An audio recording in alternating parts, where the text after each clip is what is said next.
But as the match approached, questions over the state of the newly relayed wicket began to be voiced even louder. Its appearance certainly didn't inspire confidence, with ripples visible to the naked eye and rivulets of lush grass punctuating an otherwise shiny surface. But no one, surely, could have imagined what was to follow. Believing that the wicket would only get worse, Mike Atherton chose to bat on winning the toss, but in the very first over, the pitch was already parading its devilry. As Atherton and Stewart struggled to find a method of coping with the dramatically inconsistent bounce, Walsh and Ambrose homed in on their target. Well, Stewart's rubbing his shoulder. Walsh soon prompting Atherton to stab the ball to gully. And taken in the gully. Showing Campbell the fielder, Atherton goes. In at number 3 came Mark Butcher for his first knock of the tour, called up that morning because Jack Russell fell ill overnight, only to receive an unplayable delivery first ball. He goes. First ball, Steve Buckner gives him out.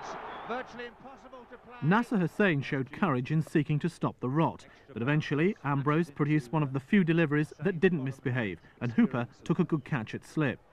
9 for 3, and you might expect the West Indies to be cock-a-hoop, but it was clear from their body language they were just as concerned about the wicket as England. By now, the England physiotherapist Wayne Morton was almost a permanent fixture on the field, and everyone, players, umpires and the match referee Barry Jarman, were beginning to think the unthinkable. Well played.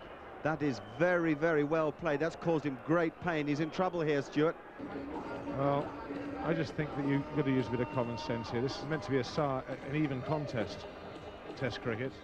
The clincher was a ball from Ambrose to Stewart.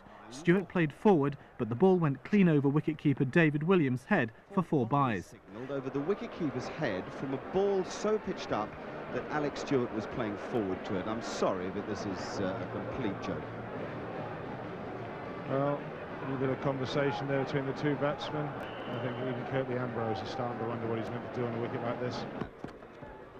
And that one goes about shin high. Complete nightmare.